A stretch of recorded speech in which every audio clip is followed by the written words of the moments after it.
વિદ્યાર્થી મિત્રો, મારી યુટ્યુબ ચેનલમાં તમારું હાર્દિક સ્વાગત છે. આજે આપણે સ્વાધ્યાય 7 યામ ભૂમિતિની અંદર ચેપ્ટર 7.2 જોઈશું. 7.2 જોતા પહેલા અંતઃવિભાજનનું જે સૂત્ર છે એને આપણે જરાક જોઈ લઈએ. મિત્રો, અંતઃવિભાજનનું સૂત્ર આમ તો 1, 2 અને 3 રીતે લખાય છે. કેટલી રીતે લખાય છે? 3 રીતે. અંતઃવિભાજનનું સૂત્રનો ઉપયોગ જો દાખલામાં ગુણોત્તર આપી દીધેલો હોય, દાખલા તરીકે 2:3 પ્રમાણમાં રેખાખંડનું વિભાજન કરે છે, તો આપણે 2:3 પહેલાં તો રેખાનું વિભાજન એટલે શું એ તમને સમજાવી દઉં. રેખાનું વિભાજન એટલે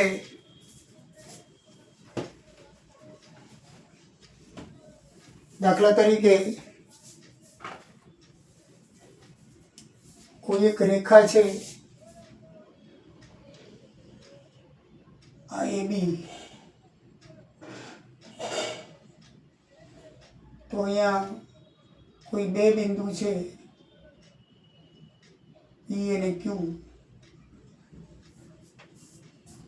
એનું વિભાજન કરે છે. તો આ એક ભાગ કહેવાય, આ બીજો ભાગ કહેવાય અને આ ત્રીજો ભાગ કહેવાય. તો બિંદુ P છે, બિંદુ P છે 1:2 પ્રમાણમાં વિભાજન કરે.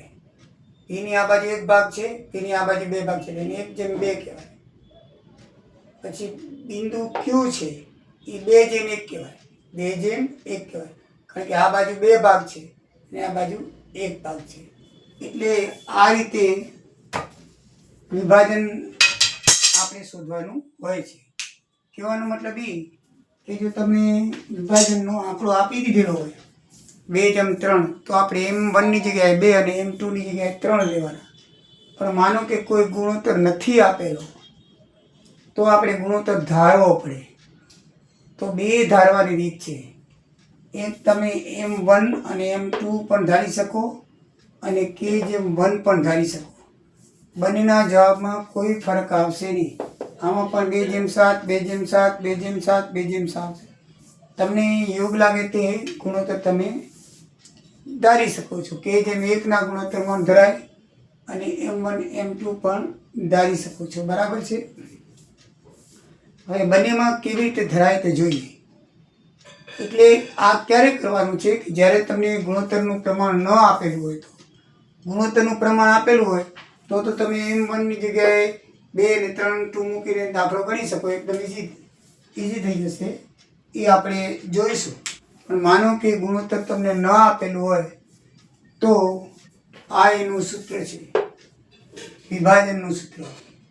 બરાબર છે? ગુણોત્તર આપેલું હોય તો પણ આ, ના આપેલું હોય તો પણ આ પણ છે. આ એ પણ K1ના પ્રમાણમાં છે. આ જે છે M1:2ના પ્રમાણમાં છે. તો મિત્રો, એનો ઉપયોગ કઈ રીતે થાય જોઈએ. દાખલા તરીકે ઉદાહરણ નંબર 7 તમને આપેલું છે. -4, -6 બિંદુ છે.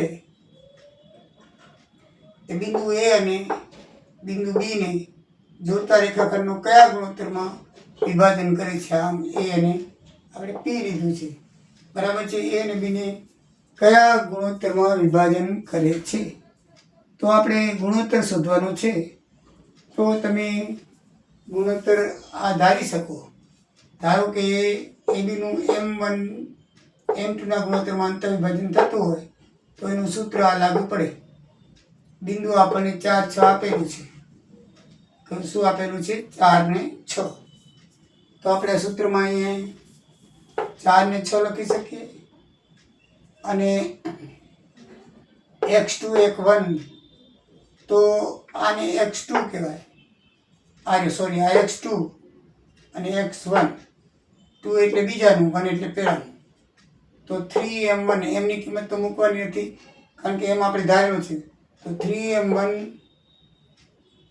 -6 છે. અહીંયા વત્તાનું ચિહ્ન છે, પણ અહીંયા -6 છે. -6M છેદમાં M+1 જ આવશે. જો 2 હોય તો 3 હોય તો 2 + 2 = 3 આવે. એવી જ રીતે અહીંયા આવશે y2 ઓછા 8 છે y2 m1 વત્તા y1 m2 છેદમાં m વત્તા m2. હવે આ જે છે ને એક શ્યામનું કહેવાય, આ જે પદ છે વાયામનું. કૌંસની અંદર અલ્પવિરામ કરી બે પદ લખવામાં આવે છે.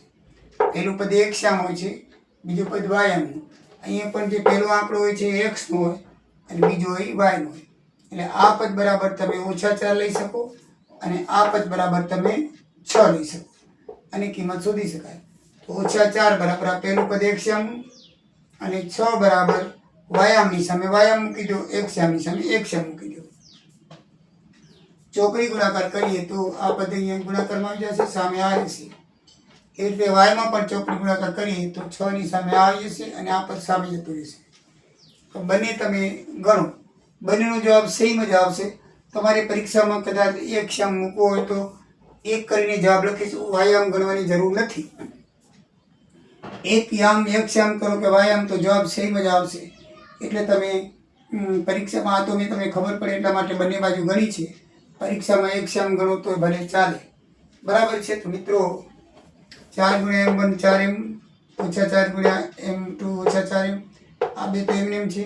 હવે m1 વાળાને આ બાજુ લઈ આવીને m2 વાળાને આ બાજુ લઈ લઈએ તો m1 આને આવશે તો આ બાજુ -3m1 થશે, આને આ બાજુ લઈએ તો +4m2 થઈ જશે.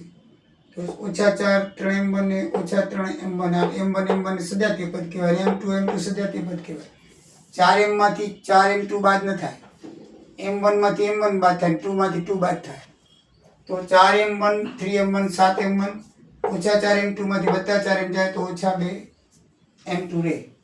તો 7m બંને બાજુ ઓછા કાઢી નાખો, 7m1 2m1 થાય. તો m1 અને m2 ને આ બાજુ લઈ આવો, 2 આ બાજુ લઈ 7 ને આ બાજુ લઈ આવો, 2/7. તો એને ગુણોત્તરમાં લખો તો m1 m2 તો 2/7 એક શ્યામ જવાબ આવે. બરાબર છે, આ 2/7 આવે.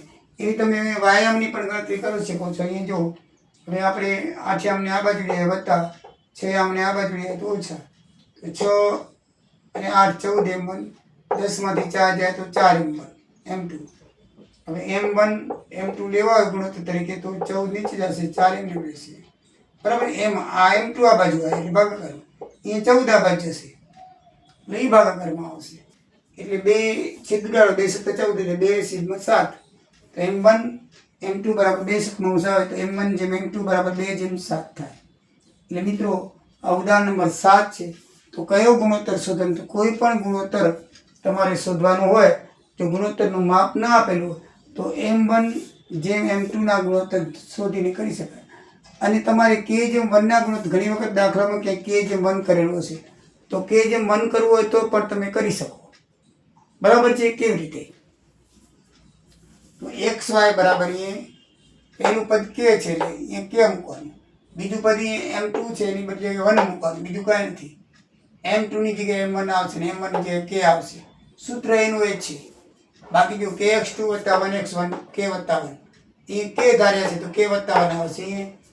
m1 + m2 આવતા હતા અને 2/3 હોય તો 2 + 3 આવે તો અહીંયા ky2 + 1y2 છેદમાં k + 1 આવશે. અહીંયા તમારે આને m1 માનવાનું અને m2 માનવાનું, બાકી સૂત્ર બધું એમની વચ્ચે. આ m ની જગ્યાએ k, m2 ની જગ્યાએ 1. બરાબર. y અહીંયા પણ m1 ની જગ્યાએ k અને m2 ની જગ્યાએ 1. બીજો કોઈ પણ ફેરફાર કર્યો નથી. એનું એ સૂત્ર છે. હવે તમે કિંમત મૂકી દો. બિંદુની કિંમત છે -4 અને 6, x2 x1 x2 3 x1 6 તો 3k - 6 છેદમાં k + 3, y2 y1 તો y2 -8 y1 10 તો +10. હવે આપણે જોઈએ તો 3k - 2 k + 1 અને હવે આ એક શ્યામ છે એની એક શ્યામની કિંમત લઈ લીધી, આ વાયામની સામે વાયામની કિંમત લઈ લીધી તો બંને કિંમત લઈ લીધી. હવે આપણે ચોકડી ગુણાકાર કરી અને સાદુરૂપ દઈએ તો આ કૌંસ સીધો 4 વડે ગુણાશે, આ એમને રહેશે અને વાયનો 6 + 1 6 k + 1 6 સાથે ગુણાશે, સામેની સાઈડ એમને રહેશે. તો -4 × k -4k -4 × +1 એટલે -4 સામેની સાઈડ એમને. 3 કે ને આ બાજુ લઈ આવો તો ઓછા 3 કે થઈ જશે, 4 ને આ બાજુ લઈ આવો વત્તા 4 થઈ જશે. ઓછા 4 ને ઓછા 3 7 કે, 6 માંથી 4 જાય તો 2, તો કે માઇનસ માઇનસ 2 બાજુ કાઢી નાખો, 7 કે બરાબર 2 આવ્યા, તો કે છેદમાં 1 2/7, તો કે ના છેદમાં કાંઈ નથી એટલે 1 લખી શકો, કે જેમ 1 બરાબર 2/7 જવાબ આવે. એવી રીતે તમે વ્યાયામનું કરો તો આટલા સુધી તો આપણે કરેલું છે. 6 ગુણ્યા 6 કે, 6 ગુણ્યા 1 એટલે 6, સામેની સાઈડ એમને 8 કે ને આ બાજુ વત્તા 8 કે થઈ જાય, વત્તા 6 ને આ બાજુ ઓછા 6 થઈ જશે. 6 કે ને 8 કે 14 કે બરાબર 10 માંથી 4 જાય 6 જાય તો 4, તો કે જેમ 1 બરાબર 4/14, 2 + 14 ઉડી જાય, 2/7, કે જેમ 1 બરાબર 2/7 વ્યાયામ જવાબ આવ્યો. એટલે મિત્રો મારો કહેવાનો અર્થ એ હતો કે તમે M1 વત્તા M2 M જેમ 1 M2 પણ કરો તો એ જવાબ આવશે, કે જેમ 1 કરો તો પણ એ જવાબ આવશે. અને આ ક્યારે કરવાનું? જ્યારે તમને ગુણોત્તર શોધવાનો હોય ત્યારે. અને જો ગુણોત્તર આપેલો જ હોય કે 2/3 પ્રમાણે વિભાજન કરે છે તો તેનું બિંદુ શોધો, તો પછી તમારે આ સૂત્રના ઉપયોગમાં કરવા. ત્રીજી રીત છે 1/1 ના ગુણોત્તરમાં. 3 રીત છે.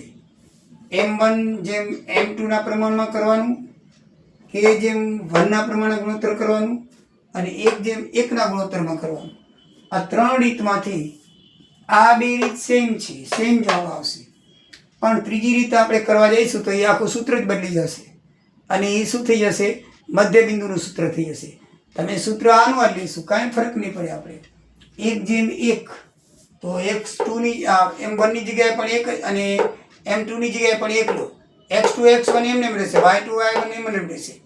તો જો 1x2 1x1, 1y2 1x1 1y1, નીચે 1 વત્તા 1 આવશે, જેમ એ k વત્તા 1 આવતું હતું અને M1 વત્તા એમ આવતું હતું, કારણ કે એ 1/1 છે, 1 ને 2 આવશે નીચે.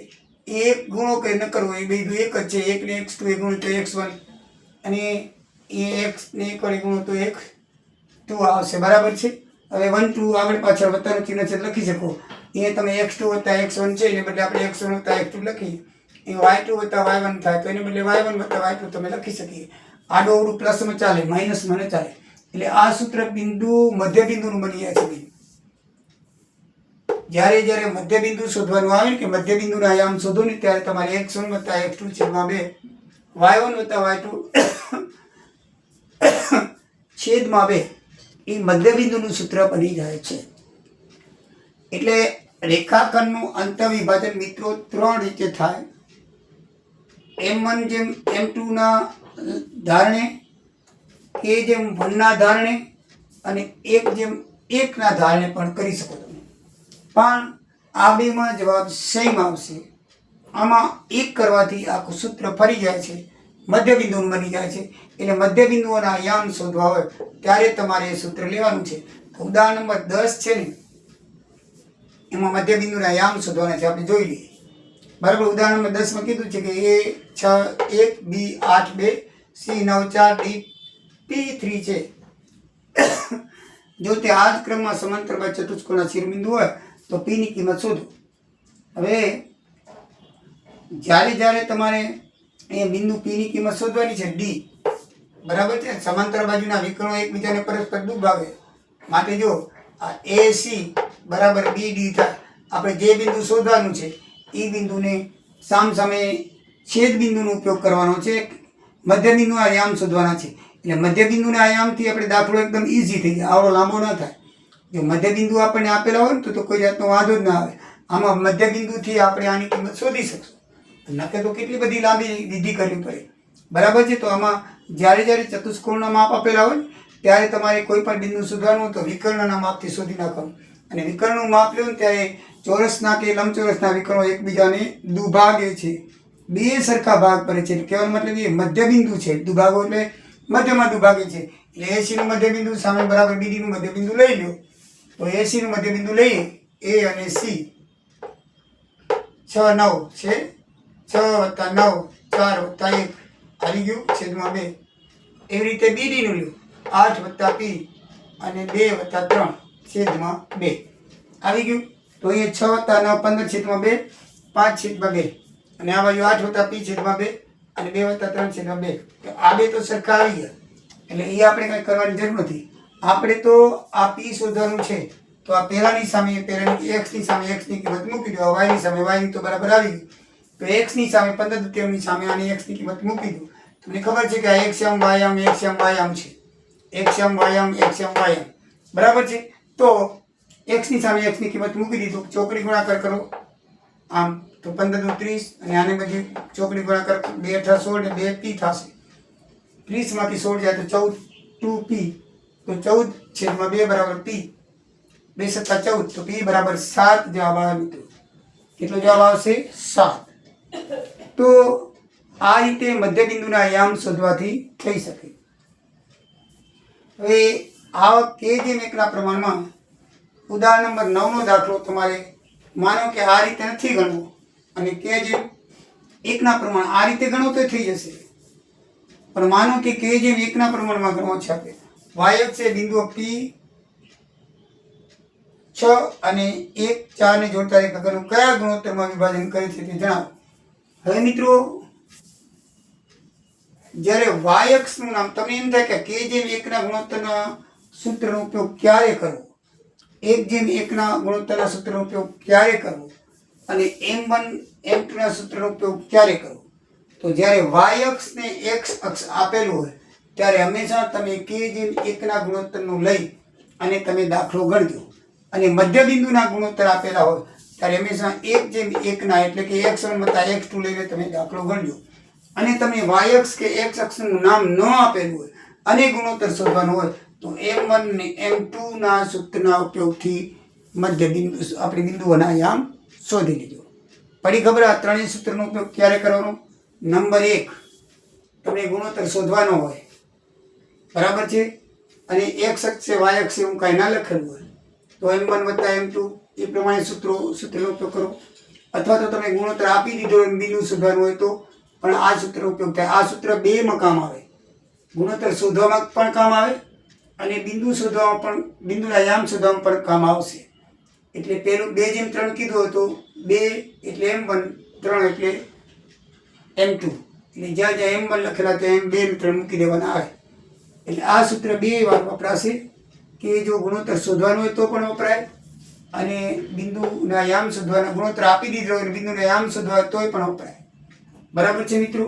જ્યારે આ સૂત્ર છે ત્યારે ખાસ કરીને y અક્ષ કે x અક્ષના બિંદુઓ એમ લખેલું હોય તો આ સૂત્રથી તમારે તેનો ઉપયોગ કરશો એટલે જવાબ મળશે. અને મધ્યબિંદુના યામ કીધા હોય તો 1:1 ના પ્રમાણમાં તમે એટલે કે મિત્ર x1 x2/2 y1 + y2/2 એ પ્રમાણે દાખલા કરશો તો તમારો જવાબ આવી જશે.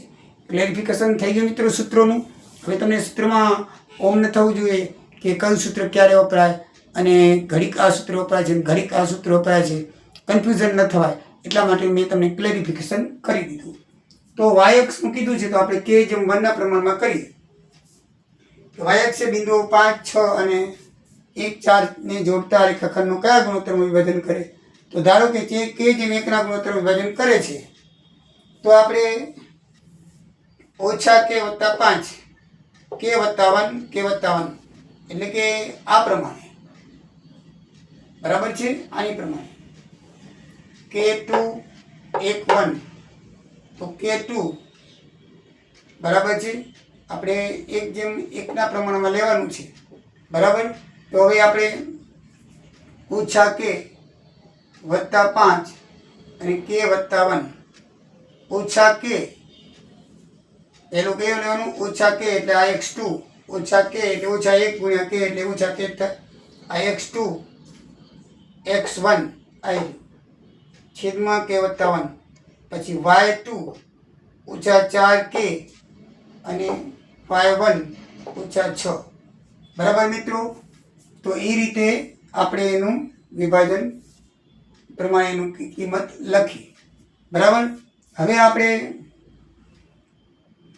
એની કિંમત લખવી હોય તો હવે એને આપણે સાદુરૂપ આપવું હોય તો y અક્ષ આપેલ હોય ત્યારે x યામ 0 હોય અને x અક્ષ આપેલ હોય ત્યારે y યામ 0 હોય, એ ધ્યાનમાં રાખવાનું બરાબર છે. આપણે આ તો કરી લીધું કે ધારો કે k/1 ના ગુણોત્તરમાં વિભાજન કરે છે તો એ પ્રમાણે આપણે x યામની કિંમત ને y યામની કિંમત લખી લીધી બરાબર છે. તો વાયામની કિંમત લખી લીધી. તો હવે આપણે આગળ કરીએ તો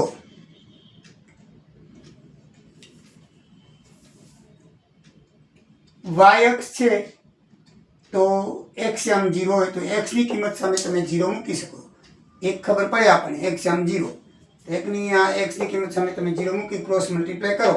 આની કિંમત ત્યાં વાળી ગુણી તો 0 આવે અને આ બાજુ ઓછા કે 5 વધે બરાબર 0, તો ઓછા કે 5 વધે બરાબર 0, તો ઓછા વત્તા 5 ને આ બાજુ લઈ જાઓ એટલે ઓછા 5 થાય. ઓછા કે બરાબર ઓછા 5, કે બરાબર 5 કિંમત આવી. કે બરાબર શું આવી? 5. તો કે બરાબર 5, તો કે જેમ 1 બરાબર 5 જેમ 1 આવી. કે જેમ 1 બરાબર 5 જેમ 1 આવી. દાખલામાં એમ કીધું છે કે તમે કયા ગુણોત્તરમાં વિભાજન કરે છે? તો આ કે જેમ 5 જેમ 1 ગુણોત્તરમાં વિભાજન કરે છે. પછી તેનું છેદ બિંદુ પણ શોધવાનું કીધું છે. શું કીધું છે? છેદન બિંદુ શોધો. તેનું છેદ બિંદુ પણ શોધવાનું કીધું છે. મેં લખ્યું નથી પણ તમે લખી દો, છેદ બિંદુ શોધો. તો છેદ બિંદુ શોધવું હોય તો વાયામમાં, એટલે કહેવાનો મતલબ કે વાયામ શોધવો. તો વાયામની અંદર કે બરાબર 5 મૂકી દો. તો વાયામની અંદર કે બરાબર 5 મૂકી 4 5 ચોક 20 થઈ જાય અને 6 એમને મળે અને અહીંયા 5 એટલે 5 ને 1 6, તો 20 ને 26/6, 2 ઉડાડો 13/3, એટલે એક્સ આમ 0 છે અને વાયામ -13/3 જવાબ આવે. એટલે મિત્રો છેદ બિંદુ આવશે 0 -13/3, એ બીજો જવાબ છે. અને પહેલો જવાબ કયા ગુણોત્તરમાં વિભાજન કરશે? તો 5:1 જવાબમાં વિભાજન કરશે. તો મિત્રો આ રીતે ઉદાહરણ નંબર 9 એનો તમને દાખલો મેં ગણાવ્યો. અને આમાં કંઈ તકલીફ જેવું હોય તો તમે કોમેન્ટ કરજો, જરૂરથી તમને દાખલો હું ગણાવીશ. બરાબર છે મિત્રો? અહીંયા -6 છે.